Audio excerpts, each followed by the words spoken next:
Hi, everybody. Welcome to this episode of Inside Insights, a podcast powered by Zappi. My name is Ryan, and I'm joined, as always, by Patricia Montestioca, who's joining us from the snowy London suburbs, and Kelsey Sullivan, our producer. Hi, ladies.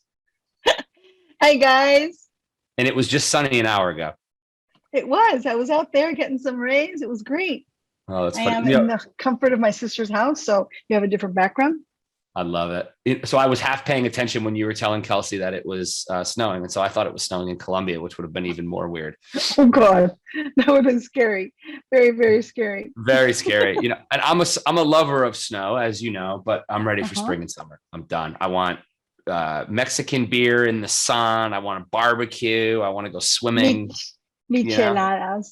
Ooh, michelada is an interesting thing because each country has a slightly different derivation of michelada. I personally like the way Mexico does it. Julio, big proponent of the Colombian michelada.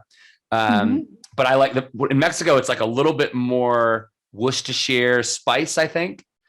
It seems like the Colombian version is a little more tomato centric. I like both of them. They're very refreshing. So I have to say, as I have always maintained with respect to alcohol, with all due respect, I am an equal opportunity drinker. I have, except for beer and things with gluten, since my limit is 2 because I get sleepy and boring, and I really don't need much alcohol to dance on the table anyway. I like to enjoy whatever it is, and I can think of really fun and delicious things to do with just about everything. So I can rattle it off and I can love it all. And so I'm an equal opportunity, I'm good. Diversity works for me. I like that about you. I'm probably a little more selective with my booze, but I guess if I think about it, I do like a lot of it. Usually catch me with a beer in my hand. That's usually what you got with me. Kelsey, what's your drink of choice? That's a great question. I feel like very seasonal. You're a seasonal drinker. I'm a seasonal drinker. It's like whatever feels right at that time of year, like a Corona and lime on the beach in the summer. It's lovely. And that's kind of what I'm looking forward to with the warmer weather. But I'm also, equal opportunity when it comes to alcohol. I like that. But yeah, I'm feeling the beach vibes too. So it's been a long winter here in New England. I'm actually going to South Africa tomorrow, as you two know, and it's the end of summer there. So I've had this earmarked for a while for a variety of reasons. I'm very, very excited to go, but I was expecting summer weather and it's going to rain. So I'm still going to go surfing and hike Table Mountain and Lion's Head and go to a winery and do as many touristy things as I can. I'll just have my raincoat on, whatever, it's all good. It's all good. All right. So there you go. I'm excited about this conversation. Christian Niederauer is a wonderful man, somebody who I've gotten to know across 2 different companies. What I love about Christian is he's extremely grounded in the academic roots of market research. He's passionate about the industry evolving, but he's extremely pragmatic. I don't say this about many guests. He's an incredible business partner. I've done business with him for many, many years. He shoots straight. There's a lot of talk about partners versus vendors. Christian knows how to be a partner, not just when he's negotiating payment terms. He's one of the best in the business, and he's going to share a lot about what he's driving within Colgate-Palmolive, which I know is your alma mater, Patricia, in this conversation. So I really want to get into the conversation because I think Christian offers a wonderful perspective of where the industry's come from, but also where it's going. So let's do it. Let's do this. I'm really excited. Today, I have the pleasure to talk to somebody who I collaborate with closely, Christian Niederauer, who is the Global Head of Insights at Colgate. Christian, you don't know this story, and I wanted to tell you this on the podcast in front of a bunch of people. I'll never forget the first day I met you, but you didn't know I met you. You interacted with a colleague of mine. We were a 10-person or 12-person company at the time. And my colleague called me and said, "You have to meet this guy, Christian." I said, "Okay, well, tell me more." And he said, he articulated our vision better than we did. So that person was Andre Ketzel, who now works at IC. But I remember how vibrant he was, because at the time when we were starting Zappi, of course, you were at Reckitt, which was then Reckitt Benckiser. And not many people were ready to disrupt this industry the level it needed to be disrupted. But you were one of them. So I appreciate you. And thank you for joining Inside Insights today, sir. Thank you for having me. And what a nice story. I mean, I didn't know. The fun fact, I just talked to Andrew this morning because, of course, now it's with different company. He wants to reach out to me and then discuss things. So therefore, I love it. yeah. I love it. Oh, that's good. I'm glad to hear he's doing well. So I want to dive in. We have a lot to talk about. And I think for our listeners, my preamble story was to give you some context to what my perception of Christian, but also the evidence I've seen of him as an insights leader. But Christian's somebody who is going to be able to give us a lot of context as somebody who's been in a region for many, many years, is now transitioning into a global role, has worked in a lot of different businesses. And so I think I'd like to start with just some of the learnings you've had throughout your journey that have led you to, I know, a job that you've wanted and I believe are well equipped for, which is now running global insights for Colgate. So take us through some of the key learnings you've had along your career journey so far. Yeah, I think very good question. I mean, knowing you helps a lot, I guess, and it even gets you on a podcast. But this is your first one, apparently. Exactly, my first one. Yeah, hopefully a good one. Let's see about that. But I mean, jokes aside, I think that you definitely need some luck for any kind of journey. But a key thing that always helped me is that you need to have, and I have, a lot of curiosity.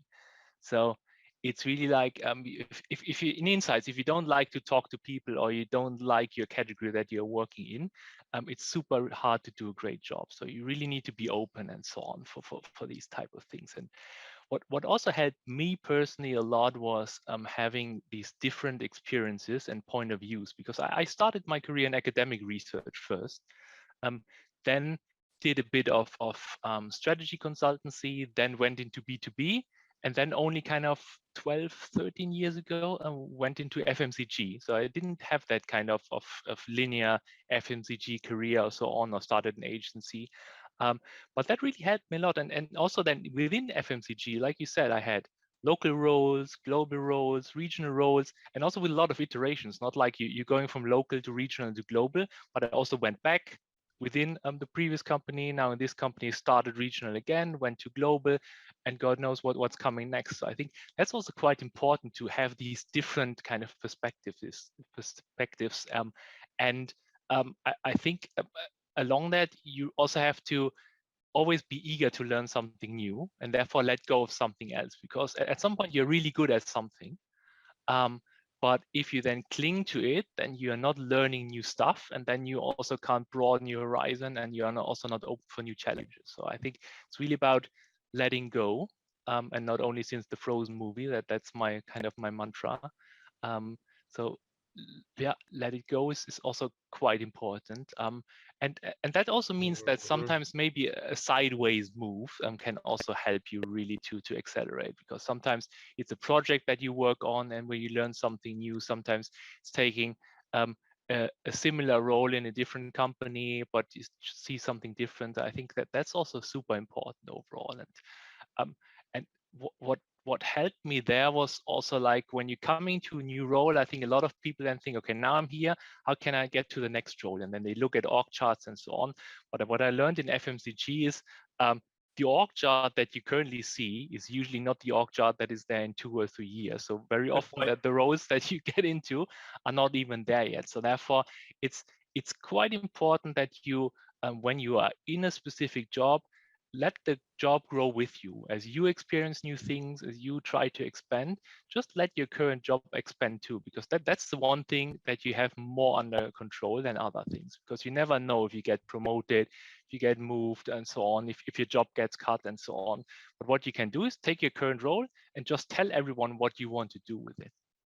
Yeah, it's a really good point. And I think some listeners may make fun of what I'm about to say, because we both sit at relatively high levels in our org charts. But yeah, I think there's something there that you say that really resonates with me about it being more of a learning journey than climbing a ladder. I really hope that the society changes so that when our kids are doing podcasts or whatever they're doing then, that it is about learning, because I'm speaking personally, I can relate to you. Nothing in my career has been about more power or authority. It's been, there's some opportunity for me to learn and help the business, and so therefore I will. And I think that desire to learn is something that we need to bring more into people. Like, that is so, like, your point about a horizontal move to get a different vantage point. Yeah. Not many people would do that, right? Because it's not linear. But things aren't linear anymore, are they? So you talk about like unlearning things. It strikes me that more than even what we'll talk about now, which is like your new job relative to your old job, academic research is oftentimes very well funded. You have the ability for very big sample sizes. You can do things at a pace which relies on, which gives you more ability to do it right. B2B is tough, right? Like you don't have the respondents, you have to kind of cut some corners. So how did you sort of get over that, right? Like so starting in academia, you're taught things, I would argue, as close to perfect as possible. And then B2B, from the B2B people I work with, you have to be more scrappy, way more scrappy than an FMCG person would be. How did you kind of work through that? What a tension. The biggest challenge coming into FMCG was really the speed, because I thought I did already a lot of projects before, but I think in the first 6 months I did more than I did in 5 years before, and also then kind of you don't have the time in our industry to really digest learnings to the full level and so on. You have to look at it, draw quick conclusions, not kind of superficial conclusions, but you really have to get it right away, and then recommend an action from it. And that I think was massively different to academic research, and also B2B, where you just have more time to do things. And I mean, in B2B, I started there. There was the insights department was one person. That was me. When I left, it was a bit more, but it was also like it was. Usually marketing is also not the kind of the most important function there, as you know. It's very sales and technical driven. Sales. And therefore, I still remember that when we still had kind of our small office kind of cubicles there, and then there was a new starter, I think started in R&D, and then our general manager was walking around, and then you heard that they stopped at every office and talked really a long time. Okay, this is supply chain. They are doing that stuff and so on. And then we were already prepared when they came around to our office. Then they just walked by and said, and that's marketing and something like insights. They walked off, and that was it. I was like, okay. And I think that was also when in my mind it started lingering that maybe that's not the right industry if you really want to, if you really are passionate about insights. That's when it's true, because it's sales or engineering. That's the driver of it. So there's a correlation, not a causation, that I've noticed. Okay. People who run insights teams that have had some degree of consultancy or agency experience tend to come with degrees of pragmatism. Again, sweeping generalization. I'm just going off my own qualitative insight. It's not that I've seen people who aren't pragmatic, but what did you learn in that consulting stint that you still carry with you today in your day-to-day? I mean, basically distilling a lot of different data sources into one kind of synthesis, and then also drawing conclusions and recommending actions. Because I think that's a bit of the downside of a lot of us in insights, including myself from time to time, that we really look at all that data. First of all, is that analysis paralysis, where you really like, okay, and there's one more data source, let me add that to it, and so on. And then you just say, okay, and here it is, that these are the results, but you don't really think it further and say, okay, what does that mean for the business? So how does that translate into action? How can you really then therefore impact the business? Because in the end, I mean, we are not here, we say, and we are here to drive people centricity and so on, but in the end, we all want to help the companies to grow. So you want to help your company to grow, I want to help my company to grow, and therefore sell more products or sell better services, and address people needs. And then that's all what we have to do. And therefore, everything that we research has to end up in an action and a conclusion from us. I like that. That's really helpful. Okay, so before we talk about you in a global role, what are some of the challenges and pitfalls you've noticed of global capabilities type teams, centers of excellence, global heads of insight? In general, I mean, what you usually have is that kind of ivory tower mentality that you say, okay, now I'm in a global role. I can make the calls, I can do a lot of top-down things and so on, and I'm not really responsible for driving the business. and therefore you work on stuff and you deliver solutions for issues that weren't there. So it's kind of you're doing something similar that a lot of companies did in the past with strong R&D teams. They had a great technical solution for something, but nobody really asked for it. And that's what sometimes happens when you are in global roles, that you just say, okay, now I can make the calls, and then you just do stuff, implement stuff, recommend stuff, but nobody really was asking for it, and therefore it's also it's not really needed in the end. A lot of top-down best practice implementations are exactly like this, where it's okay, now I define the best practice, now everyone has to do it. It's like a solution looking for a problem, right? Exactly, which you often have. And other thing is also mindset-wise, when you think it's much easier in a global role to just be participating or facilitating and so on, instead of really owning and leading stuff, because you can get away with it, but that minimizes your impact and also is not helping you in the long run. And therefore also that I think that's the reason why a lot of global teams, not only insights but also marketing, sales and so on, have sometimes that bad reputation and not that much trust in businesses. Yeah, it makes sense. I mean, even as far as like, if you're going to prescribe a global solution, but you've not been in the market you're prescribing. Yeah, that's also super difficult. Yeah, it's tough. So, all right. So now I'm going to put you on the spot and ask you a question.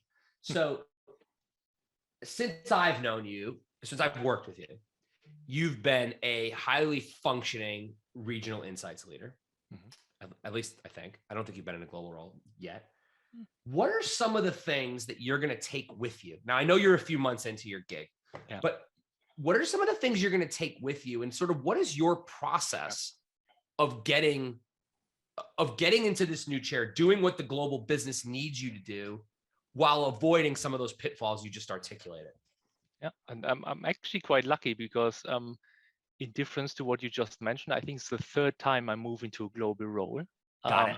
I have done local ones, then global ones, then regional ones again. I mean, at Colgate, it's my first kind of global role because I started in regional role.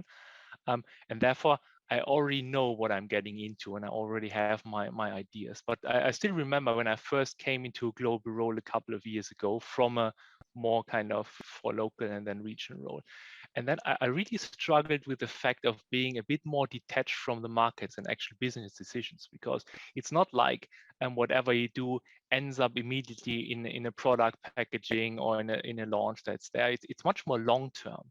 And therefore that sometimes can, in particular, like you mentioned, for somebody who is really pragmatic and wants to see the actions coming out of my recommendations and my insights, can be difficult because I know my stuff. I can do projects and get my hands dirty. But in a global role, you quickly realize that this is no longer a key success factor. It's still important, but it's no longer the one thing that makes you successful. And that's kind of that's difficult. And what you really therefore have to do is you have to think more holistically. So meaning you have to find a way how you can help and connect with different business units, with different functions beyond your usual marketing and sales peers, and also with different geographies. So you have to really broaden your scope, and therefore then also make that switch in your mind more often, because you're talking to a specific person with a very concrete problem in China, then the next minute you're talking to someone in the US who has a completely opposite point of view. And what you have to therefore do without falling into that ivory tower trap that I just said, best practice, you have to think about scalability, because scalability becomes a key priority. In global roles, that's one of the most important things, in addition to provide a vision. But even a vision is kind of helping you to scale things because it provides that common denominator. Yeah, and I think it's Pepsi who has that local insights, global tools. I think that sums it up quite well. I think, yes, insights are very much local or sometimes regional, but tools sometimes can be global, or approaches as well. Can be, yeah. And I think you talk about Pepsi, there's obviously a similar challenge with Colgate, if not more. I mean, yeah, I've been to some of the smallest countries in the world, and you see a Colgate building. You know, it's everybody's brushing their teeth. Yeah, so exactly. It's like it's a real thing. And so it's interesting. Like one of the things that was sort of in my subconscious while you were talking is one of the things that you're getting comfortable with is playing the long game. Yeah. Because a lot of your stakeholders or partners in the regions have a more pressing issue. And then identifying, like, and I don't mean to put words in your mouth on this part, but it strikes me, Christian, that you have to find the balance of staying really close to the needs of the local teams without seeking consensus, because you couldn't, there's no way you could make everybody happy, I guess is my point. So how do you balance those trade-offs with scale in mind? Yeah, I think it's also with a lot of discussions and really also build that trust with the teams. The good thing is for me is in both my companies that I made that switch from a local or regional to a global role. I've been first in the regional role, which is then helping because everyone knows, okay, he's one of us, or he knows the other side. If you come into a global role, I think from the outside, it's a bit more difficult because then you always have to fight that perception of, okay, now coming in, wants to change stuff, but doesn't really know the business. So that, I think that's helping. And with that, I think for everything, also for your career, just build a strong network. I mean, you need to talk to people and need to understand their needs, because only if they feel that they're heard, then you can really help them, and then you can build that trust. I mean, I usually refer to, I don't know if you know that TV show from Amazon, New Amsterdam, where you have Max Goodwin kind of becoming, he's appointed kind of the new medical director, and the first thing that he does is basically he goes to every department just asking, how can I help you? And that's completely opposite to what they had before, because before there was always the medical director was the admin who basically said, that's your budget for this year, or that's what you have to do. And then you just went there and said, okay, how can I help you? And then said, okay, that's the one thing I'm focusing on. And I think that's at least my approach also for a global role, that you just start with first listen to what people's problems are in markets, in divisions, in regions, and so on, to then understand how is there a common denominator across different areas? How can you then help them with scale in mind? Yeah, I like the common denominator point. And, you know, there's something interesting that you say, because it segues to the next thing I wanted to talk to you about. So you essentially got your street cred because you were the director of European Insights. And so there's a lot of respect. He's one of us. But also what you said there, and I know this from experience with you, you had relationships well outside of your remit 6 months ago when you were, you know, and so, I put this in contrast because I won't put the company on the spot, but I went to a global insights meeting once with a big FMCG company, and I was the only vendor that was there. And so it was really interesting. I was sort of, the head of insights had me come to watch and observe and basically give them some blunt feedback, because you know me, I'm quite blunt. I remember sitting at a lunch table with 4 people who had director titles who worked in the same category in different parts of the world. You're not going to believe this. They had never met. Crazy. They had never met. Now, this is 5 years ago. It's before Zoom and Teams was sort of as prevalent as it is now.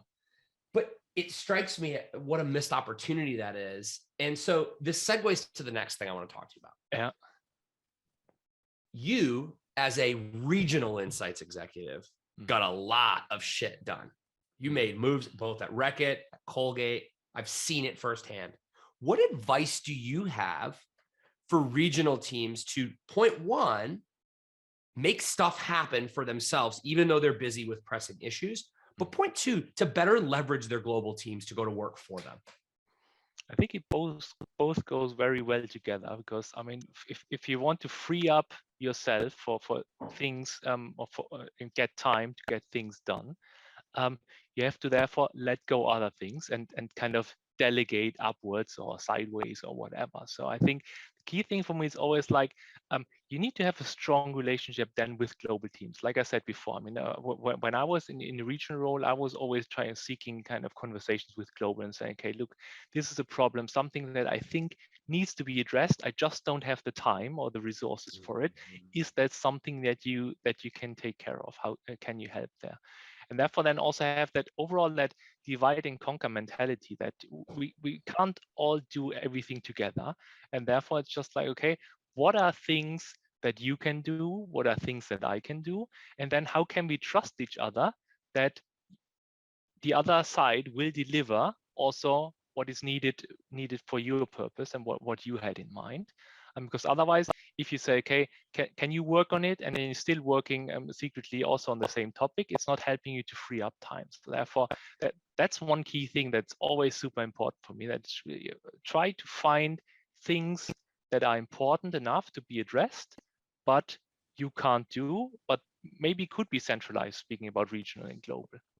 And then, also build that rapport and that trust, that you trust each other, that you're really delivering on what is needed. And yes, if you delegate it to somebody else, or you let somebody else take care, it might not be 100% of what you need, but if it's something around 80, also good, in particular when you don't have to spend much time thinking about it.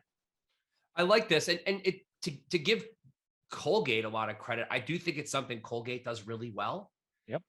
We all see this problem. Region A doesn't have the headspace to handle it. Region C does. Let's feed into their brief, give them the space to execute. And if it works, well, then we can all play. I've seen this firsthand in Colgate and different regions taking lead on different things. And eventually they become a mainstream capability. One of the things that you have to grapple with, and you do it very well, is you don't have necessarily power to top down mandate things. And so the influence is really, really important. I'm of the opinion most things should be done by influence, because the people closest to the problem should be able to solve them. But insights is an interesting tension, Christian, because the person who's working on that pressing issue in China probably doesn't have the bandwidth to zoom out 3,000 feet and say, all right, what does the business at scale really need? Exactly. And that's why that relationship's so important. Yeah. But it's also not their job. That's the key thing, and that's why you have global teams to do exactly that. But instead of doing it from their kind of global point of view, you start from bottom up and then kind of consolidate and then find the best solution for everyone. Yeah, that makes perfect sense. All right, so you're in this role. Was it 5 months now? Not even. I think. I mean, for official start date was 1st of December. So. Okay, not even. Okay, so 2.5. What are the things on your horizons that you're excited about? Could be areas of learning, anything. But what are the things that give you a lot of excitement and passion these days? I mean, for me personally, it's really about learning about all the different business units and geographies that we have. Because when you're in Europe, okay, you think about Europe first. I mean, you know about the US market, you know about the China market, and so on. But I never got into the really nitty-gritty detail of what's driving the personal care business in Latin America, for example. Also, all the other business units that we have with Hills, our pet nutrition business, and with premium skincare. So just getting to know all these different areas is super exciting to me, because it also gives you more context and helps to then balance that kind of focus and priority. Because I mean, then sometimes you think, okay, that there was a big problem in France or in the UK. Maybe it's big for a specific region, but in the grand scheme of things, and there are even more important things that might also be connected. And therefore, I think that's what I'm really excited about. The other thing, what I'm excited about to do for the company is, and that might sound a bit outdated, but really further drive people centricity, because we have been talking about that a lot over the last couple of years, the whole industry. I mean, it's one of the key things. I think it was even part of the Insights 2020 work from Kantar at that time. That's right. But I think when you ask people around, and we just recently did also kind of internal pulse survey that we did, that's the one thing where people think we can still do a better job, just being more connected to the actual markets and really understand what people say and what they actually need. I think that's one of the key things. That's also my passion, the transformation from data to insights to action. Because insights function, as the name already says, and we're so much focused on that middle part, on insights, getting the right insights, but never really got their hands dirty into where's the data coming from? Can I use other data streams and so on? So really thinking about the sources, and then also thinking further ahead, what is the action that's coming out of it? So really broadening that from insights in the middle to also the data and action part, because in the end, it only matters if there's a specific action. And it's based on the right data at the very beginning, because if not, then the insights in the middle is just useless. Yeah, it's a good point. in your category, specifically the oral care, personal care category, because I'm a dog owner. I think everybody should be a pet owner, but not everybody is. Anyways, the point is you have to look universally at people, right? Like, yes, they brush their teeth, but they have a beer and they're probably also health conscious and go out to dinner. And like we obviously you and I know this, we've been playing with pulling social data and innovation testing data together to see those connection Currently points. running And a project I'm excited there. to do more of that. Yeah. That was pretty cool. I think there's more you can do there to put different adjacencies together. And I was at the Insights Association, which is the US governing body CEO summit last week or 2 weeks ago. And one of the things that a lot of us were talking about was the vendor community, needs to do a better job of connecting our data together, because our customers don't just go to Zappy or Black Swan or Street Bees or whoever it is. You know? So I think there's a real opportunity there. But your answer is something I want to unpack a bit. So Insights in the service of growth has a lot of cross-functional partnerships. So sales, marketing, innovations, who I want to drill into the most. I think when I started working at Zappy 8 years ago, it was all about, we need to get data in people's hands faster. And then I quickly started to feel a dissonance of, I just don't want a scorecard. I want to make my idea better. I want to know how to bring it to market. I want to know how to. So this notion of validating assumptions, but inspiring creativity is a phrase that I'm sort of like locked in my head. And the truth is, it's a true north for my staff and I. Like, we're going to that. But what are the types of things you're seeing your stakeholders want in terms of consumer understanding and data? And what are the asks that you're seeing again and again and again that we need more of? And what are some of the things that we need less of? Yeah, I mean, a key ask is, and if I knew what really innovation teams need to do a better job, I think I wouldn't be sitting here. I would be counting money somewhere at one of my many houses. But the key thing is really, nobody really wants validation, but they all want learning. And that's the key thing, because in the past, in particular, when we talk about innovation, it was all about geared towards a specific concept test or idea screening and so on, to then have the ultimate yes or no decision. But if it was a no, also for creative testing, to be fair, you hardly knew why it's not working. And then you basically started from scratch. So instead of that, I think that the key, and don't get me wrong, as we're also working a lot with you on the kind of idea screening and concept validation and so on. There's a role for that in the process, because you have to narrow down the funnel, because otherwise you parallel pathing 20 different projects because you don't really know what's the right one to focus on, and that's not helping you to make better bets.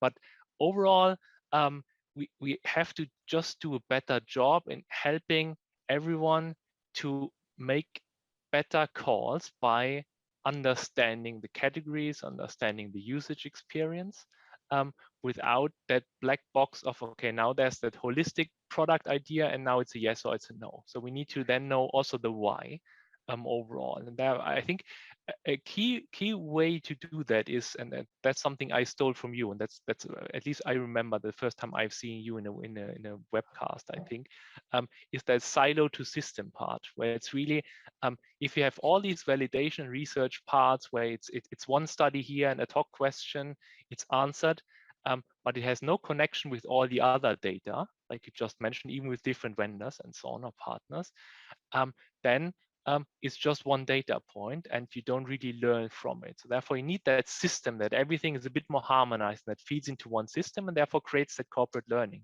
With that vision that in the future, maybe insights departments, and hopefully the insights department at Colgate can answer questions even before they are asked. It's just like, okay, here's what you anyway should know or what you wanted to know. We already have the answer and you haven't asked for it. That's what we have to do. And then on the way, like a lot of things, you have to provide tools that helps people to focus, like narrowing down ideas, getting iterative feedback. I think also overused kind of term over the last 20 years, but it's still very important, because if you don't get constant feedback from consumers, from people, you might be on the completely wrong track. Like in golf, I mean, if you're hitting your driver and you have 2 degrees to the right, it ends up somewhere in the woods, but it's only 2 degrees. So if you were to adjust it a bit early in the process, just this very small part, you don't have to spend kind of an hour then searching for your ball somewhere. And that's what we also Are you have to watching do. me play golf? Are you watching my golf I game? haven't yet, but Frank told me a lot of stories. So that's fair. So it's really about that. Get as much people feedback as possible as early in the process, and I think that's what really also can help innovation teams to get that inspiration, creativity, and so on. So really provide first. I mean, first you should really start very broad. I mean, open up the space, because if you think too narrow in your category and so on, you're already lost. So try to uncover real pain points and things that are not used consistently. Are ratings and reviews, for example, social listening. Yes, there's a lot of clutter Good in point. there. But there are also super nice nuggets.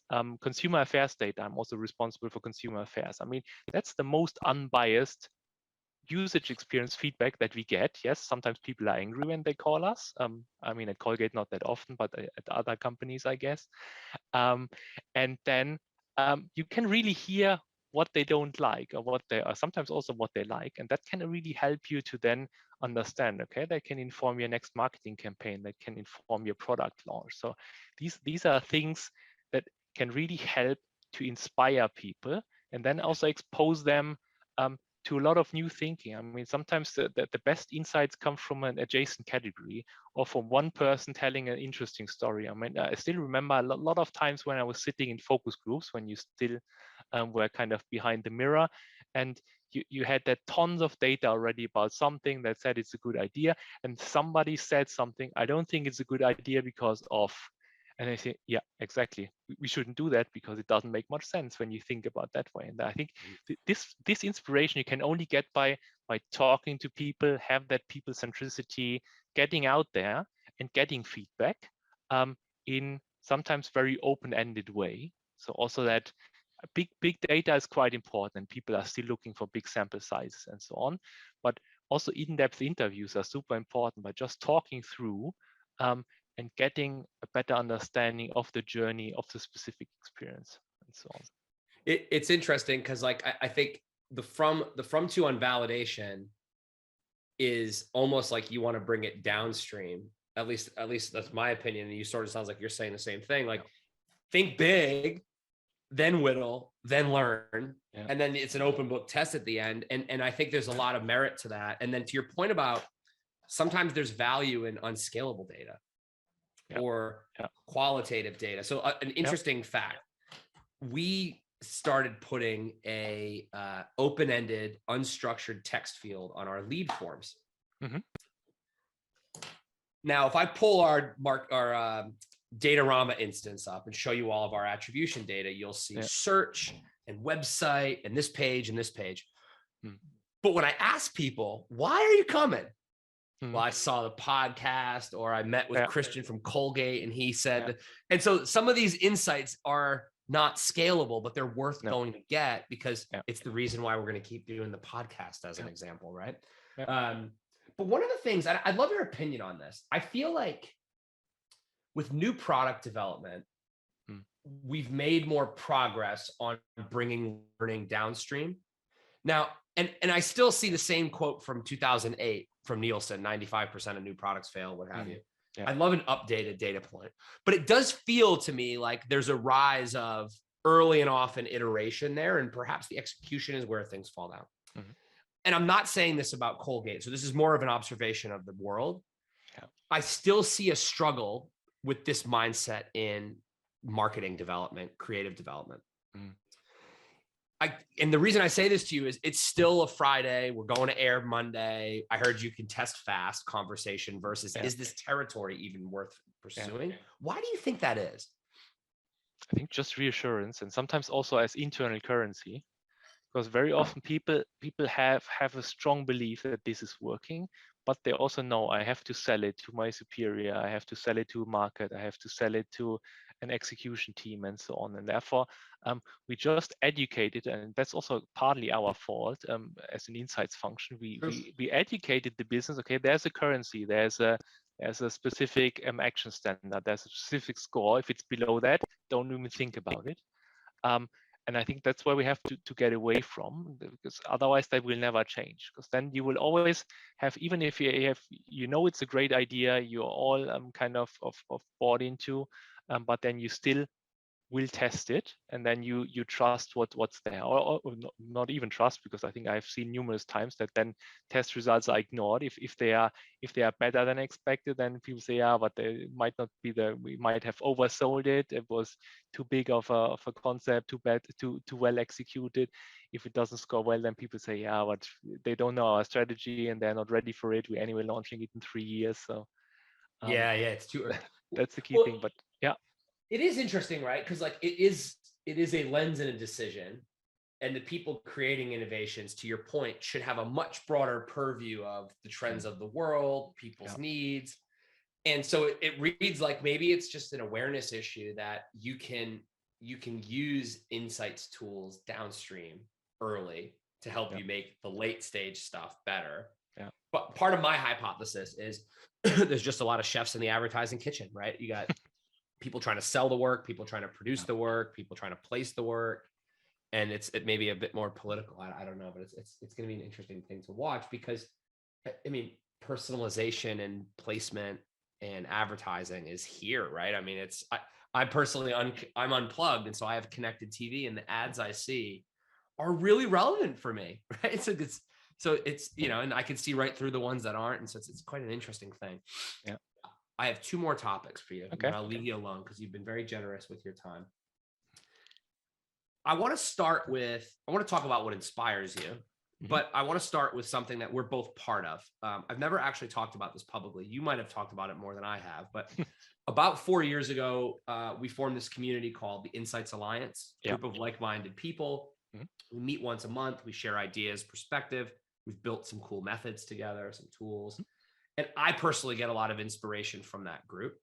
I'd love for you to reflect on what the power of community, because that's essentially what we've created with the Insights Alliance. Yeah. How has that inspired you? And I guess while you're reflecting on that, Christian, what are some other places you go to inspire your thinking, to get big ideas, to validate your own assumptions? Yeah, I think you said it all. I think that the whole Insights Alliance thing is really about inspiration. And it starts already with that you very often hear that you're not alone with a challenge, because sometimes you think, okay, we have that big challenge. I don't know how to crack it. Everyone else knows it. I'm the last one to figure it out. Then you talk to all these great companies that we have as peers in there, and then you see exactly the same challenges. They also have no clue, or they have ideas, but they're not sure if these are the right ones. So it gives you some reassurance to just bounce off ideas of each other and so on, and really discuss these things. So getting that, also that network, because then you also talk offline, and then you sense check things. You ask people, have you used this? Have you tried that? What do you think about that trend? And that's really helping you in your day-to-day business. I think the network aspect is really super important, but not just for the sake of talking to people, but also with one goal. Because I mean, the Insights Alliance, we always had the idea of driving silo to system, but also developing better tools. And there's a tangible outcome all the time, and that's also helping, because otherwise I think people at some point might lose interest. But as you know, there's also really something that you really get out of it, that's super important. Yeah, and it's an interesting thing for those of you on the consumer side thinking about this. So from my perspective, it's one of what you said in the last question.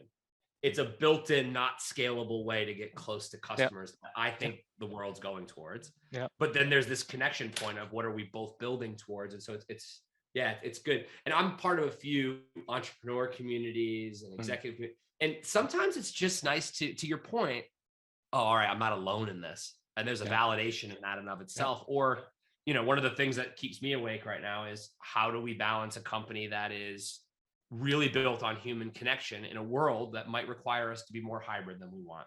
Yeah. And so I was at this event a few weeks ago, and just to hear that nobody's figured it out yet, I slept better that night. I'm like, all right, exactly. Cool. Exactly. That doesn't help you at all, because there's still no solution, but at least okay, nobody has the solution. So you're not late to the game. It's just something you might. But actually, little ideas, right? Like, so you and I are both close with Tony Costello, and Tony did this thing, which he does 3 days a week, open hour with his team. No schedule, no agenda. You either rock up or you don't. And that, like, little ideas like that are useful, right? Because, like, oh, I could try that in some manifestation in my own environment, and we'll see what happens. That's good. I like that. I will steal that with pride. And he didn't do that when I was reporting to him at some point. So hey, maybe he did exactly. He didn't want to hear my opinions on all that. So where else do you go though to get inspired? I mean, and I won't share the specifics, but I got an email from Christian on Friday with an article and some ideas, and I've then spent the last couple days thinking about it, chatting with it. So you're out there getting ideas, but what are some of the other sources for you? Yeah, similar. I mean, just talking to friends, to peers, former colleagues, and so on. I mean, I try to attend as many conferences as possible. I mean, that's what I really liked about COVID. I mean, you could attend basically every conference, because sometimes there were where you're in Europe and there's a conference in Asia. Okay, difficult because travel budgets are not that big.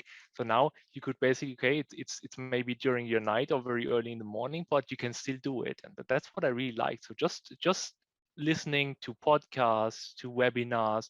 And I mean, to be fair, 90% of the time you say, okay, I've been there, done that, or nothing new.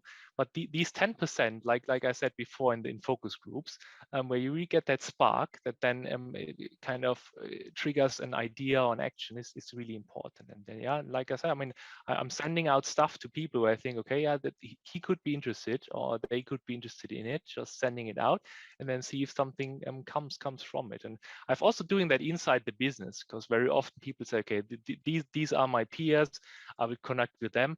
I just randomly send people stuff where I think you should have read that. Maybe you haven't. So therefore I have a look, and that's usually or very often leading to the best conversations and really the great ideas or projects, because that's kind of a new connection that wasn't there before. I mean, you always talk to your project teams, your immediate kind of peers, and you almost know what they think because you're reading the same stuff. So therefore, I'm also quite thankful when somebody working in a completely different industry or a different department sends me stuff and asks me, okay, I think that could be relevant for you. If not, just ignore it. But that very often is adding a new perspective where we started earlier. That I think big part of my journey was always getting a lot of different perspectives, and that's helping in that regard. So having a network. Well, you're naturally curious and you're naturally a learner, right? So it's like you say a lot that probably wouldn't come natural to somebody. But I went on this tangent a week ago. We societally beat the curiosity out of people, and so on a sample size of 1, I refuse to let "because I said so" be an answer in this household. So what that means is, as you know, I have little kids, and so a lot of times I'll go deep down the why rabbit hole. Why does that happen? Why does that happen? And I'm like, I made this commitment to myself. So like, I'm not beating the curiosity out of these kids. So I'm just going to keep answering it. But sometimes it's quite a journey. It is a journey. Exactly. Yeah. They sometimes, but again, I think kids sometimes really ask questions where I think, I haven't really thought about it, but that's a very good question. Yes. So, and if you think about some of the questions they ask too, they unearth societal shortcuts that we use and I was like, I actually don't understand that well enough to explain it to a 6-year-old. So like, hold on, buddy, let me go look it up. It's really funny. All right. I got a bonus question. Okay. Colgate, one of the biggest companies in the world, one of the biggest insights functions in the world, one of the biggest impacts as a marketer in the world, hiring a lot of people.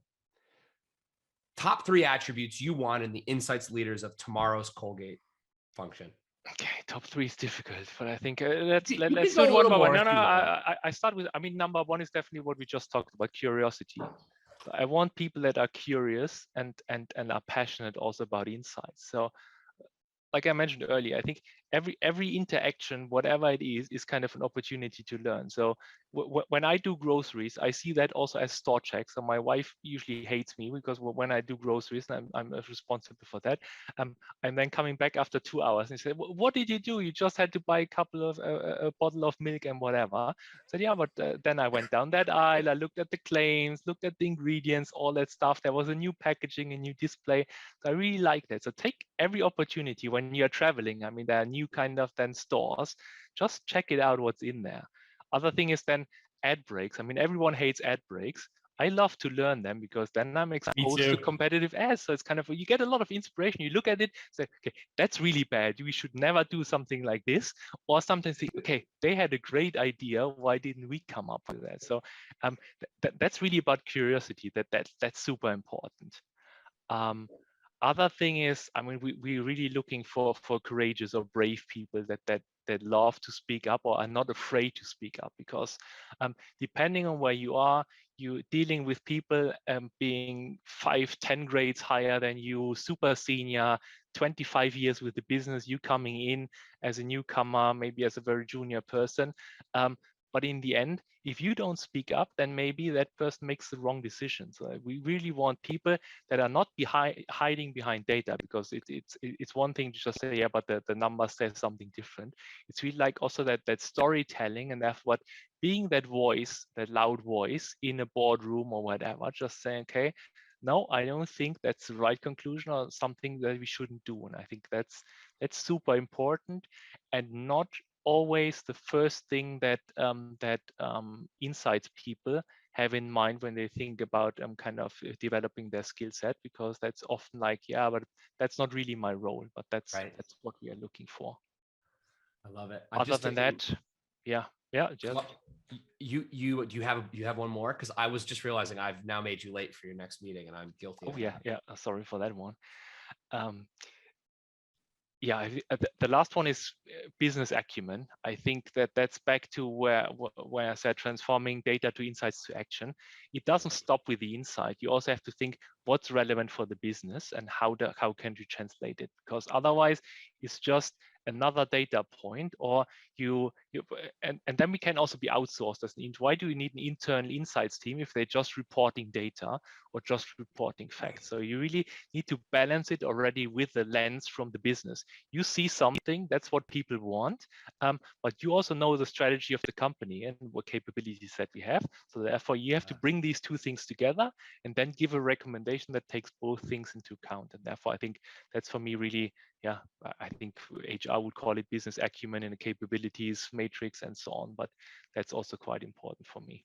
Yeah, it's huge. It's huge. And I think as an industry, we need to do a better job of taking the people who've been here for 20 years and upskilling them to give them their voice, but also to understand macroeconomics, financial trends, supply chain. It's not everybody is given. Yeah, exactly. Yeah, I mean, understand the P&L. I mean, coming into a company, you really need to, I mean, read the financial statement first, listen to earnings calls and so on. Really understand what's driving the business, because in the end, that's what your CEO worries about most first. Yes. So you need to understand that, and that's what a lot of people also are interested in. Like I said earlier, we're all here to help the company to grow, and then understand what does growth mean. Is it top line? Is it bottom line? Is it earnings per share? What is really it? Because then you can understand how we can better fuel that system and help the business to make better decisions to drive that growth. If you do nothing else after this interview, go read the P&L and listen to the earnings call. Exactly. I'm serious. The amount of people that have gotten to really senior areas of their career and can't read a P&L is high, right? And then folks, as you're intimidated in reading it and realizing, oh crap, I'm one of those people Ryan just said, ask somebody in finance to explain it to you. Exactly. You'll be exponentially better at your job. And they are super happy to do that for you. They will. Because I mean, a lot of people, they never get that question. They only talk to people they already know. And when they, correct. I mean, if you ask them, okay, can you explain that to me? That they are sometimes super happy, and you uncover new things that you haven't thought about. But I love that. Connect your insight to the strategy. And if you understand the CEO's thing, a lot of other stuff will make sense. Yeah. Christian, thank you. It's good to see you. Have a wonderful evening, everybody. I hope you enjoyed this conversation as much as I had having it. Yeah, thank Thanks you a for lot, having sir. me again. So it was really good. First Speak soon. podcast. Do you think you'll do another First one? podcast, exactly. I think. I mean, if you have me again, I will definitely join you. I I love will it. start my own one now. Yeah, there you go. And you can have me as a guest. Exactly. Thank you, Christian. So, Patricia, what'd you think? I love him. The I love the fact that he came into Colgate. Colgate's the type of company that likes to bring people in tiny, young, early in career, first, second job out of master's degree, and build them, make them. It's the best postgraduates, the best PhD, the best master's degree you could ever have, right? And they pay you while you're doing it. So it's a fantastic company. You know how much I love Colgate and Hills. Christian came in and he did something that not everybody was able to do, right? He came in at a high level. He didn't come in little. He came in at a high level, and he's just so no nonsense. He knows his stuff so well. You just heard why he was so successful, because he knows exactly what he's doing. He likes, the building of the trust, and I'll summarize in a moment. But he's just, this is who it is, and it's not just culture. It's just who Christian is. This is what you get. This is what I know. This is what I like. This is who I am. Next, right? Who are you? I mean, I can just see him saying it. And who are you? And what do you want? And how can I help you? I love it. I love that. And that's what's made him successful in everything. He's had a beautiful career in different companies. And I think it's something that's exciting. I think it's absolutely exciting. Right? He is exciting. I am. So Christian, I hope that you're listening to this interview, although if you're anything like me, you don't like to listen to interviews. In fact, I listened to my recent interview and I was just telling the ladies, I said something a little bit obnoxious. So for those of you who caught that, I'm sorry. But Christian's also a big NBA fan. So I'm hoping to get him over to the United States for the NBA playoffs, which are coming up. I'm good at making business excuses to have fun. So I'm hoping that he takes me up on that. So we covered a lot though, right? Like, so what were some of your themes? So I have 7 themes and some bonus content. I promised you guys that always this in the season, bonus goodies, Patricia. Oh yeah, man. Well, you do these amazing interviews, and our guests just keep delivering. So it makes my life easier. So I've got 7 topics and then my bonus. All right. And here we go. And with Christian, true to his personality, it's all about the learning. He's sharing. Oh, look, it stopped snowing. If it starts being sunny again, you'll see I'm not changing anything back there. It's not a video. So it's all about learning things he's learned, and he has no qualms sharing. Let's start with number 1. You asked him, what's your journey learnings? You ask all of our guests, and he started right away. Like, you need to have luck. And I love the fact that he doesn't take it all on himself. He says, he does believe in the external, as in, whatever.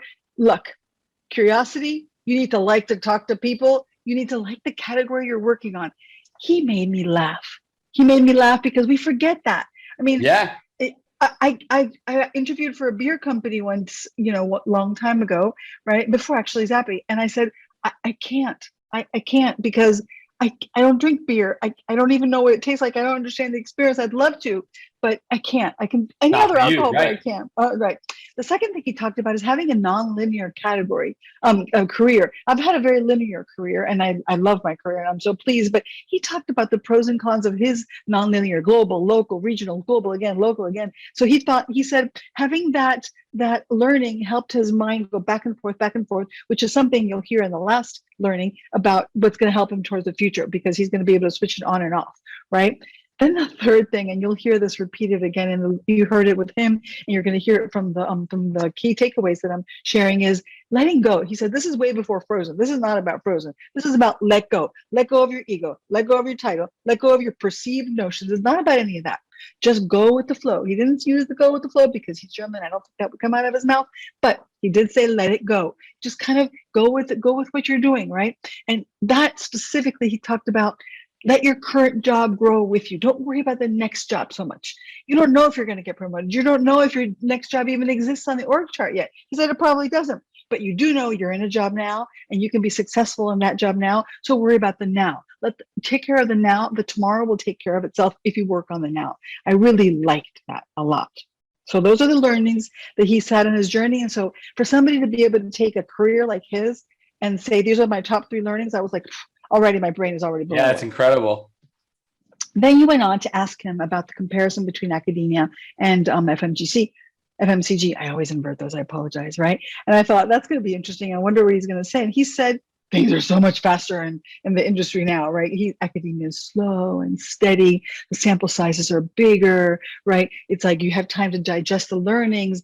And in fast moving consumer goods, it's boom, boom, boom, boom, boom, right? You barely have time to digest, right? I used to always say, and you've heard me say this before when I was sitting in his type chair, where I always used to say, I can't wait for the money to run out so I can analyze my data better, right? But it's always, you don't have time to take the time to, you have to design your study in a way that it gives you what you want so you can pick it up and then just draw quick conclusions, right? Sometimes they're a little superficial, but if that's what the customer needs, you're going to hear a little bit more about that later, right? He also talked about that in B2B, right, and the work that he's doing now, like what he was before, the insights department was one person. That's it. Now they're larger teams, right, where he's working now. And in the past, marketing was not the most important function. He talked about sales, you talked about technology, et cetera, but marketing was not what it is in in the fast moving world. Marketing is king, right, in these new companies. So he's like adjusting to who's like at the top of the pecking order was something that he learned. And I hadn't thought of it that way. I really like that. Then you asked him what he learned from consulting, which I perked up my ears since I'm consulting now. He said 4 things: distilling a lot of data sources into one synthesis. I love that part. So I was glad that he said that. 2, drawing conclusions and recommending actions. It's not just about what it says, it's about what you're going to do with it. Translating results into action that really impact the results. So if number 1 is distilling the data, number 2 is drawing conclusions and recommending actions, number 3, making sure those actions have an impact on the business, and number 4, making sure that everything you do, everything you research, everything you talk about, everything you help and you give ends up in an action and a conclusion. I mean, that's your value. That's what it is. And I'm like, I think I'm going to have that tattooed on the inside of my eyelids. I hope that doesn't hurt. That's what I'm working on. You better be careful, homegirl. Not doing that. I'm working on my second tattoo, but that's not going to be it. I want paw prints here. Anyway, let's moving right along. Number 4, what did you learn from your stakeholders? What have your stakeholders taught you? And he's like, oh, this is a good one. Nobody really wants validation, but they all want learning. Learning is hard. Learning is subjective. What is learning to you if you think about it? Now, he says, in order for us to deliver that, us being insight professionals, we have to understand their categories. Remember, he said you had to like your Look, I told you. Look at this. There you go. Sun's back. Right. He said, remember I told you that one of the things he learned from his career is you have to like your category? It comes back again here. In order to help our stakeholders get what they want, which is learning, we have to know about their category. We have to know about their experience. We have to know about what they really need and want so that we can help them get learning, not just data. Right. We as researchers, as insights professionals, we have to provide tools to help narrow the options for our stakeholders, for our the people who work with us and ask our help, because many times they have too many ideas and they don't know where to focus. We have to provide the tools and the methodologies to do that, right? And he talks about, I think you talked about, both of you, think big, then whittle, then learn. I don't know which of the two of you said that, but I love that saying. Think big, whittle, then learn. It was perfect. He had a great, I don't play golf, but I totally understood his reference about in golf, you have to make sure that you get it right at the beginning, because if you're only just 2 degrees off and you hit that ball, your ball is going to end up somewhere different and you're going to spend an hour looking for it, right? And then you guys made fun because he was talking about your golf game. So, but he wasn't, he was talking about. I go golfing and hang out with my friends in the woods. Let's be honest here. Hey man, I use the golf course to go walking. I don't know if you saw the birding channel. Did you see the geese on the birding channel? I did see that. I don't miss. For those of you who have no idea what we're talking about, we have a group of bird enthusiasts at Zappy. I happen to be one of them. I love birds, and we have a Slack channel called Never Not Birding, which was founded by the great Charles Flanagan on our marketing team. It's a wonderful, wonderful Slack channel. Mm-hmm. It's fantastic. Well, anyway, that's where I put the geese going to lunch. A couple more learnings from stakeholders. Stakeholders have a lot to teach us. Leverage free stuff, the ratings, the social listening, the consumer affairs data. It's all free and we don't use it because sometimes the best insights comes from the mouth of babes, the mouth of our consumers, and it's all free. Let's leverage that. And speaking of adjacencies, sometimes we need to look at adjacent categories to get insights for our category to know where to grow next. And the last learning that he got from his stakeholders that he shared with us is combining qualitative, ad hoc, and big data is where you get the most rich stories. I thought, oh, man after my own heart. Absolutely. Absolutely. For sure. Yep. Number 5, what is his learning on inspiration? Where does he go for inspiration? Oh, You and he talked about the Insights Alliance. I love the Insights Alliance. He talked about it being inspiration for him because it was shared challenges and common goals. I mean, at the end of what you were talking about, it's a group of very high-end professionals who have shared challenges and common goals. So to all of those listening, if you find a group that has those two elements, that's what's going to help you and get inspired. It's going to help you share the load. It's going to help you ask questions, right? Because networking, the network aspect, that's what's going to get you inspired, right? It's like super important to talk to friends, peers, coworkers. That's what gives you inspiration. Then he talked about conferences, podcasts, webinars. He said 90% of the stuff, don't get me wrong, 90% of the stuff I've heard, I know, but it's worth that 10%, that golden nugget of 10%. And then he blew my mind away again. He said, and then the moment you learn that 10%, share it. Share it with everybody you think is going to help, is going to need it. Because the inspiration doesn't only come from the learning what you learn, it comes from the sharing. Because in the sharing, you get the things become more, because 1 + 1 = 10. So you have to share in order to complete. Now, going back to golf, he didn't say this, but you know how you finish the swing, and that's really important in getting the ball to go where you need to go. You can tell I'm not a golfer, right? This is what I saw as the follow-up, the finishing of the swing. Because if you don't follow through, thank you. If you don't follow through by sharing what you learned, what good is it in a drawer? It's like, duh. So I really like that. So you asked him top 10 attributes, what he's learned about insights professionals, learning about HR when he looks for people. He said top 3, and then you said you can do 4. So he did, of course, 4. Number 1, curiosity and the ability to be inspired. He wants people who are passionate, curious, who want to know. Number 2, courage, bravery, unafraid, unapologetic. People who are not hiding behind the data. Love that. Number 3, be the voice. Storytell. I want to hear you. I don't want you being quiet over there. And number 4, which I'm so glad you let him have a 4th because this one was golden, the business acumen to translate or transform data from data to insights to action so that you can make decisions to better drive growth. That 4th one, I'm so glad you let him have it. That was smart, right? You asked him what he was going to do for the future, how he's going to apply all that learning for his future. He said he was really excited about learning all about the different units and the geographies because he was only in one region when he got to Colgate and in different ones. But now he has to take I can just imagine his brain being a chart matrix with all the categories and all the regions and all the different cells. And he has to weigh, which problems and which are priorities. And he's excited about that, right? He wants to further drive people centricity at Colgate. And I think that's fantastic because he wants to be more connected. And that's what he's going to focus on. He also wants to focus on transforming the data into insights into action. He's going to put his money where his mouth is. And he's going to do that by thinking about the sources and thinking further ahead. And he wants to start tying sources together so that the tools that he's giving to his teams are tools that help learn from each other, not just, one-offs or not silos. And he went back to a way that you learned is by saying, was it systems, not silos? So those are his areas of focus for his new job, those 4 areas. Those were amazing, weren't they? They were. They really were. Christian's a man. I'm so happy that he joined us. And thank you as always for distilling. So our next episode. Before I let you go, do you want bonus? Oh, I thought, my bad, Patricia. Of course I want the bonus. Bonus content, baby. Bonus content from Christian. I'm not going to pronounce his last name, but he doesn't say mine, so it's okay. I think I got it right. Niederauer. I'm sure you did.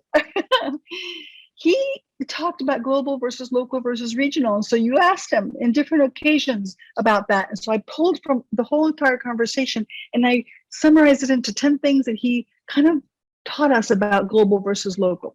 Number 1, global is more detached from the markets. So they're attached from actual business decisions. And you have to understand that. You have to quickly realize that being a good researcher, number 2, is no longer a success factor. What is that book? Who Moved My Cheese? I think something like that. What got you here is not going to get you there. But there's a moving of the cheese. You know it, Kelsey, don't you? You're nodding. There's a moving of the cheese book. I'll find it and we can link it to the podcast. But it's all about what success competencies got you to where you are probably not the same ones that are going to get you the next step. So he's talking about that. And that's when he also references the let it go so you can learn something else. Number 3, global has a way of creating solutions that don't have a problem. You hopped on that one right away. And so he's like, walk away from that, right? Number 4, in order to avoid that, think holistically. Find out how you can help. Unify problems so you can know different people and know their problems. And in order to do that, you have to broaden your scope. Make that switch in your mind, which is what he's looking forward to in his new job, so that everything has scalability. No matter what you're doing, is this scalable? Who else has that? He referenced Pepsi having local insights and global tools. That was really cool. He gave them credit where credit was due. And he's like, that's what he's looking for himself, right? He's like, don't look for consensus ever, because you're never going to make everybody happy. He talked about building a strong network and establishing connections that will help build trust, because most of the time they don't trust each other, which is why local, global, and regional don't get along, because they don't trust the other to do their job, right? And then he wrapped it up, and the thing that I'm going to leave everybody with is learn to let go. If you want to free yourself for new things, to grow, to get bigger, to get stronger, to get smarter, let go of what you already have. Teach somebody else how to do it. Delegate, empower, whatever you need to do, upward, sideways, whatever. Ask for help, divide and conquer, but you have to trust each other to deliver, because if not, you're never gonna grow. So let it go, guys. Let it go. I don't want to watch Frozen again, but it reminds me of it. I have 3 kids. I've watched Frozen with zero exaggeration 300 times. I could probably recite every word of that movie. I'm not going to do that to you folks, but it's such an important lesson. And I'm glad we got the bonus content, because it was fire. Insert fire emoji here. So we got a lot of heat coming for the rest of the season. Honestly, I'm super excited. We've got Natalia Lumpkin. We have Michelle Gansley coming up. We have Marie, who heads insights at ABI InBev, coming up. We have our very own founder and CEO, Steve Phillips, who's going to talk to us about why creators are the future. I'm very excited for the rest of season 4. So tune in. We'll be back in a few weeks. Thanks, ladies. Thanks, everybody, for listening. We'll talk to you soon.